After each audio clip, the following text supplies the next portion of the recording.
deful politique àndul ak candidat soutenirul coalition ña ca nekk am na ñoo xam ne bëgguñu sax ñu woowee leen opposant donte ñu ngi ci biir M2D mais duñu opposant parce que lu pouvoir bi def lu baax ñu dem tàccu ji ko lu pouvoir bi def lu leneen safaan ñu critiquer ko ñooñu dañu jàpp ni société civile pure et dure la ñu te saa yu ñuy réunion ñu rappelé ñu ko M2D taxawaayam mooy bu ñu nee démocratie Sénégal def nañu nangam te jaaduwul M2D taxaw bu ñu jàllalee loi assemblée nationale boo xam ne jàpp nañu ni dafay wàññi dooley démocratie M2D taxaw bu gisee ni war nañu proposer lu mën a yokk ñu defar démocratie Sénégal mu génnee xalaat bi teg ko ci taabal ji donte parti yi ko ak mouvement yi ko composé am nañu boobu droit waaye dafa foog ni lépp lu parti yi wala mouvement yi génnee ci wàllu démocratie ak état de droit bu ko dajalee 22 membres yi ak ñi ñu yaakaar ni ñeneen dinañ ñëw parce que ñu baree ngi bëgg a dugg bu ñu ko àndee dina gën a dëgër te ci la ñuy gën a mën a wax ak pouvoir bi ak communauté internationale parce que tey jii ñuy wax. d'accord àddina bi fépp bu ñuy wax Sénégal M2D la ñuy wax. M2D. mënuñu jàpp benn yoon mu nekk coalition. mukk mënta nekk formel. d'accord kon ñu jàpp loolu nga wax. waaw te du doon am VAR du ci am tax mënul nekk. d'accord alors Cheikh Tidiane. ñu gis ni itam na benn xeex bu nga xam ne sumboon nañu ko rawatina député yi nga xam ne dañ ci bokk. te nekk assemblée nationale mu aju ci loi bi nga xam ni voté woon nañ ko assemblée nationale ñoom ñu jàpp ne dañ ko war a xeex recours biñ ci defoon. conseil constitutionnel daanaka mën nañu wax débouté leen ci loolu ay fan lañ ci teg président de la république jël yeneen mesure ñi nga xam ne ñoo manqué woon ci 7 sages yi mu complété leen ndax am ngeen satisfaction ci loolu ak naka nga gisee décision boobu nga xam ne moo jógee ci conseil constitutionnel. waaw décision bi dañ koy naqarlu bu baax a baax parce que bu fekkee ñun suñu liggéey yépp dafa nekk ci dëgëral démocratie dëgëral droit ak constitution au Sénégal parce que jàpp nañu charte bu mel noonu. Afrique rek ngay ñëw ñu ñàkkal ko fayda ba lu neex waaye def ba ñi nga xam ne ñooy toppatoo di dimbali président ci wàllu justice bu ñuy wax naan ay tailleur de haute couture la ci wàllu constitution maanaam daal amul benn solo bu ñu ñëwee ba conseil constitutionnel ñàkk ay membre am texte bi leer naññ ci li mu wax ni bu fekkente ni dafa am ay ñu ci absent ñu ci jóge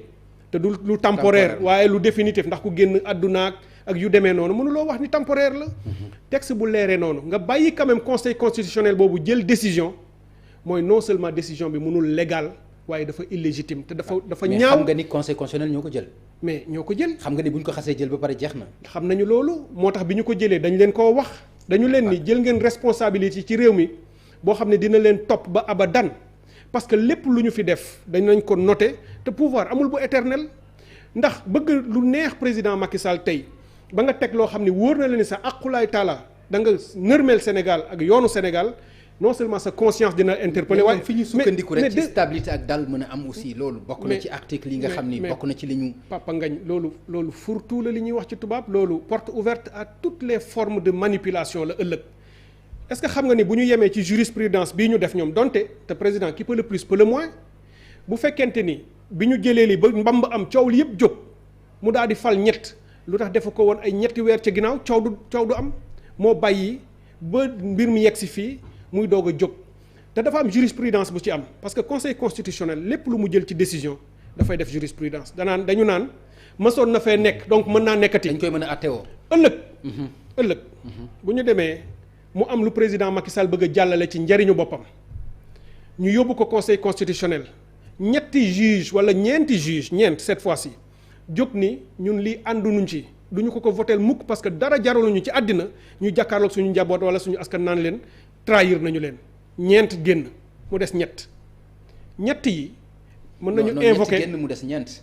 man maa wax ne sax ñeent génn ok parce que li ñu wane ñoom tey mooy bu fekkente ni mooy dem na ba am circonstance exceptionnelle maanaam nécessité bi mu nga wax de stabilité nationale lu ne mën nañ ko def bu boobaa dañuy bind ñoom ni président Macky Sall jox nañu nangam lii kat ba ñu ko jàngatee seetlu nañu ni bu ñu ko votewul réew mi yëngu-yëngu te ñoo koy apprécier seen bopp wala ñu déey leen ko réew mi am jafe-jafe wala guuta am fi donc voté nañ ko ci ñett seen argument boobu dafay légitimer seen loi te loolu mooy li ñu def moo tax li ñu def di lu ñaaw ba tax na ñu war a bàyyi xel suñu liggéey yépp mooy won askan wi ni ñi nekkatuñu ci état de droit dañu nekk ci état boo xam ni la volonté du prince mais nga baal ma Cheikh Tidiane est-ce que loolu aussi seen taxawaay la war a doon. parce que bu ñu fàtte ni aussi conseil constitutionnel daanaka mooy ëttu attekaay bi gën a kawe. c'est-à-dire est-ce que tey rafet na mu jël benn dogal ak nu mën a xew. jël na ko ba pare jàpp nga ni taxaw di ko juger lu ñaaw la. yaakaar nga ni loolu itam sa cër la. danañ ko juger danañ ko dàq te danañ leen interpeller suñu cër la gis nga citoyen Papa Ngagne amul benn limite ci espace démocratique ak constitutionnel citoyen sénégalais yi boo leen boolee ñoom ñoo ëpp pouvoir Macky Sall yàlla rek moo féete seen kaw. mais xam nga loi yàgg nga dégg mu metti mu naqari mu leen mais mooy loi. mais elle peut être totalement illégitime ñiy voté loi yi ñan la bu fekkente ni da nga am assemblée nationale biy voté loi président de la république ñoom ñu taxaw waxal seen bopp ñu ni ñun président la ñu fi nekkal lu mu ñu jox ñu voté ko les yeux fermés mu jël loi yónnee leen. ñu voté loi boo xam ne àddina yépp xam nañu loi bi baaxul ci askan wi da nga bëgg askan wi tàccu leen déedéet dañu naan leen ñun ñi leen faloon ngeen trahir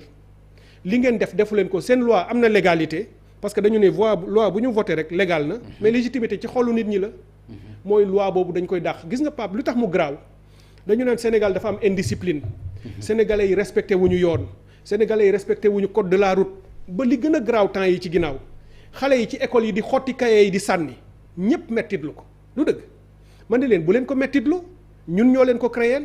ñun ñoo tëgg sénégalais yi bu may wax ñun mooy état yi fi jaar ñoo construirul ay citoyens tabaxuñu citoyens yi parce que tabax citoyenneté dafa nekk di leen former ci école yi di leen jàngal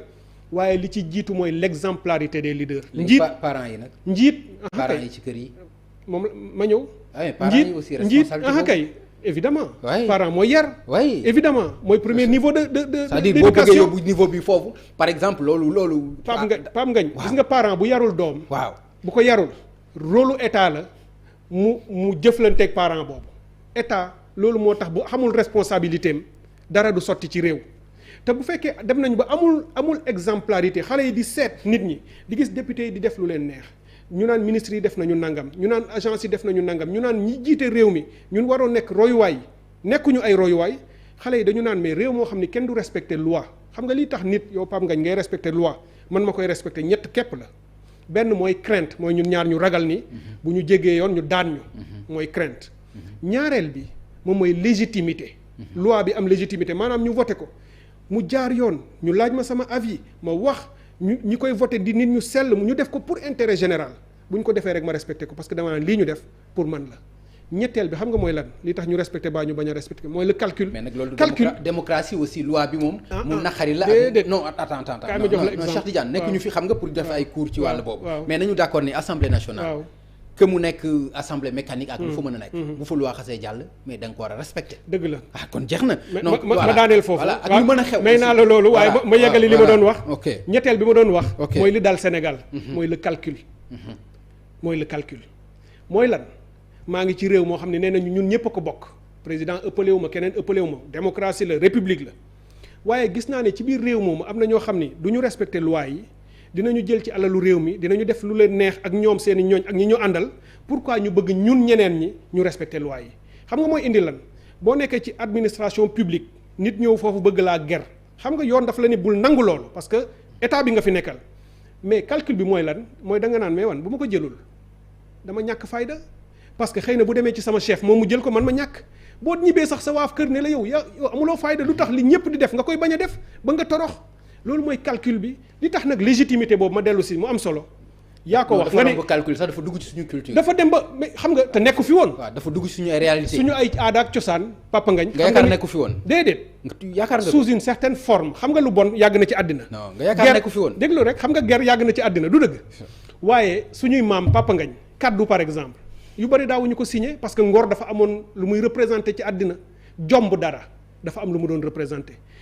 ma daaneel ci foofu parce que c'est important pour ñi ñuy déglu. dafa am da nga ni loi bu génnee assemblée rek dañ ko war a respecter mais loi bu génn te légitimul dinañ ko respecter sur le bout des lèvres maanaam légal na bu ma ko deful policier bi dal sama kaw waaye duggul sama xol gis nga dañuy joxe exemple àddina bi réew yi nga xam ni ñoom ñoo réussir légitimité bi boo demee Europe du Nord ay Danemark Suède Finlande réew yooyu ñépp nangu nañu ni lépp loo teg ci loi askan yooyu ñoom ñoo koy gën a respecté ñoom sax dañu koy wax boo leen demee évaluer ji parce que dañu la naan suñu réew ñun gëm nañu ne lépp lu génne suñu assemblée te ñun assemblée bi ñoo ko meññ te ña fa nekk xam nañu ne ñemewuñu def lu dul suñu intérêt peuple bi donc la fay génne baax na ñun amu fi calcul boobu mooy. li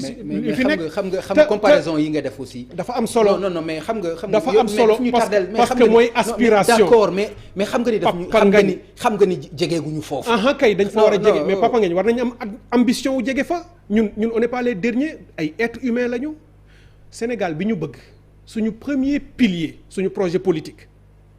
mooy moderniser la société delloo ci valeurs yi delloo ci éthique tabaxaat sénégalais loolu mooy suñu première xëy na moo tax nga ni suñu dox dafa yéex ak parce que citoyen la ñu bëgg mu am ba pare ndax boo amul citoyen doo am démocratie doo am économie doo am développement doo am dara ndax loo tabax nit ñi toj ko. d'accord infrastructure boo teg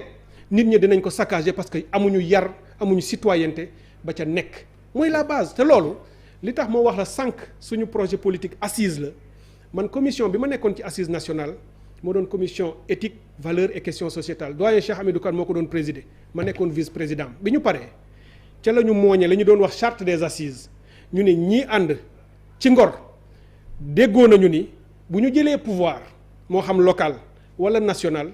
danañu appliquer lii ndax moo baax ci Sénégal mu am ñu ko war ñun ñu jàpp ni dañu teggikoon seen kàddu ñun ñu tënku ci looloo tax ñu jël assise boobu def ko suñu base ni tant que yàllaa nga ñuy may taxawaay danañu xeex pour loolu nekk projet bi taxaw fii ci Sénégal. ñun ñu nekk ci ak képp kuñ ci mën a àndal parce que gëm nañu ni pour dem changer alternative fii ci réew mi benn masse critique d'acteurs du Cheikh Tidiane rek du Sonko rek bi nga wax du keneen rek ñi nga xam ne ñëpp li anglais di wax like-minded group ñoo bokk gis-gis ak xalaatin gëm benn projet ni alternative la ñu bëgg def ci réew mi ñu ànd bu ñu ci yeggee kenn ci ñun dina ko jiite bu soobee yàlla. d'accord ku mu ci mën a doon rek. na changer rek. Cheikh Tidiane ñi ngi wax nag lu jëm ci delta bi. am na boo junj boo wax ni yaa ngi koy dégg. Floride États-Unis ñu ngi dëgmal ay élections locales. ndax jàpp nga ni lu mën a lu mën a méngoo la li ñuy dund tey li ñuy xaar muy ñëw ak élection locale lan nga ci lan nga yaakaar ci loolu. waaw tàmbali rek am ci déjà njàqare pour ma waxee rek ci wàllu nit ak li nga gis sa kanam. ak lii ñu dund tey réew mi toll fa ci catastrophe sanitaire boo xam ne bu ñu ci jógul mën naa ñëw. ñu jëm ci élection locale ñëpp war cee bàyyi xel. parce que tey bu ñu demee ba ne lépp luy rassemblement ñun de bu ñu sañoon lépp luy rassemblement du ma tudd dara waaye du rek politique làmb yi muy religieux ak luy boole mbooloo nañ ko tegandi ci suuf y compris donc bu fekkee mbir mi continuer na ba yegg noonu ci local yi bu mënul ñàkk parce que politique. non lan nga bëgg wax ci rassemblement religieux yi lan nga bëgg wax. xam nga parce que fii ay gàmmu ki màggal la fi am. évidemment mais gàmmu yi ak màggal yi ña koy organiser. xam nañu ni kenn gënu leen a bëgg réew mi ay ñu responsable lañu ñoom ñoo koy apprécier bu ñu ci yeggee gis nga daaw sax bi ñu ko waxee pouvoir bi dafa ni nañu apprécier ñoom lan la ñu jàpp ni loolu la ñu def parce que ce sont des organisations yu ñu war a def état bi wax li muy wax ci politique opposition wax itam ni bàyyi na ay rassemblement am loolu la ñuy ñaax parce que tey xëy na fii la ñu toll 29 décès dafa bari ci benn fan te Pape Ngagne boo xoolee statistiques yi li tax sénégalais yi war a jaaxle mooy gis nga daaw mois de juillet 2020 ñun ñu ngi toll woon ci à peu près ay 300 et quelques décès ci 1000 et poussières ci cas ci 17000 à peu près tey ñu nekk ci 50 et quelques mille ëpp 1300 décès boo ko méngalee ak yeneen réew ci àddina bi notamment fii rek yi nekk Afrique sowu jant ñun bi ñu nekkee ci 300 décès Nigéria mu ngi woon ci 1100 ñun tey ñu nekk 1300 Nigéria nekk 2000 Côte d'Ivoire bi nekkoon nga xam ne mu ngi woon moom ci ay 180 et quelques nekk ci ay 500 et poussière xam nga lu mu wone mooy ñun suñu cas nombre de décès ñi faatu ci Covid bi. ba tey aussi multiplier population yi bokkul aussi. kay non population. moo tax dugguma ci population yi. boo ci duggee aussi dama dugg ci. nombre de cas parce que wax Sénégal wax Côte d'Ivoire wax Sénégal. moo tax waxuma population nombre de cas. nombre de cas bu ñu nee nangami nit feebar nañu yor nañu wopp ji ci ñooñu ñaataa ciy faatu. Nigéria boo demee diggante daaw ak ren ci benn at dafa multiplier wu par 2 ñaar 1000 et quelques la ñu nekkoon tey ñu ne 2000 Sénégal nekkoon ci 300 tey dem 1200 1300 sax semaine bi multiplier wu par 6 ñaari yiif rek moo ko mën a expliquer ndax dafa jéggi dayoo Côte d'Ivoire multiplier par 3 ñun multiplier par 6 te ñun ñoo doon wax ni ñoo dàq daaw ñoo gën la position ci àddina bi suñu faj a gën a baax. donc waruñu woon bëri noonu ay décès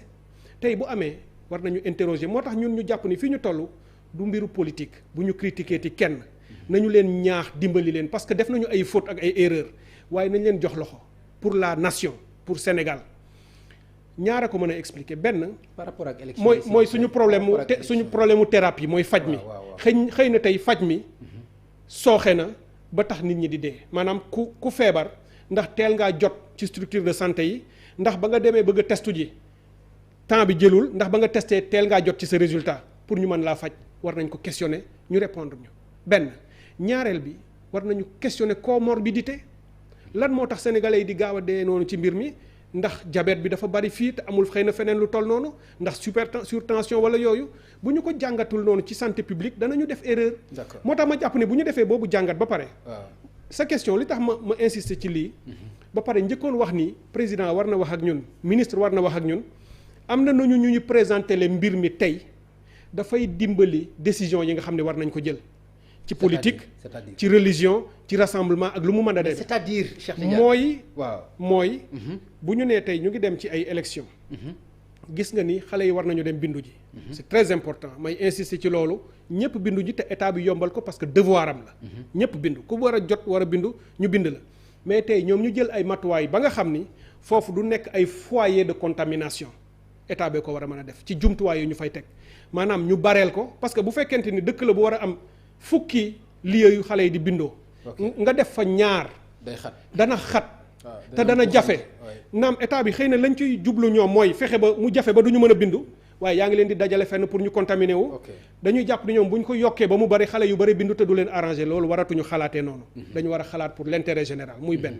dégg nga deuxièmement bu ñu paree bindu bi war a dem ci élection ya élection damay wax ni naam mbas mi metti na. waaye dafa bokk ci respiration démocratique suñu élus locaux yi bañ leen falee yàgg na romb nañu seen mandat tout à fait bu ñu leen fi bàyyiwaatee naan mbas mee tax defuñu élection dootuñu am benn légitimité te li muy jur mooy askan wi ci boppam waroon topp ay digley état bi dañuy dem ba gën a soofantal état bi parce que dañ naan ñi respecté tuñu dara daanaka moo tax ñu war a dem ci démocratie pour que bu fekkee citoyens yi ñoom ñoo élire seeni maire yu bees mu di maire yu am légitimité yu bees amaana bu maire yooyu ñëwee taxaw ak ñoom ni leen moytu leen distance yi bàyyi leen nangam ñu mën a topp ñooñu ndax day nekk message bu bees waaye maire yii ne ci gox yi tey ñu ci bari bu ñu waxee ak askan wi dootuñu leen déglu parce que yàgg nañ fi te amatuñu benn légitimité moo tax nañu dem ci élection yi waaye nañu créer conditions yi pour que ñu mën ko ci laaj bu mujj Cheikh Tidiane mooy dëgg la wax nga M2D dafa juddu gannaaw ay événements yoo xam ni xewoon na fi dañu dund nag ay événements ci février ak mars yan enseignement maanaam lan ngeen ci mën a tirer lan lañ ci mën a jàng ci li nga xam ni moom moo fi xewoon te ngeen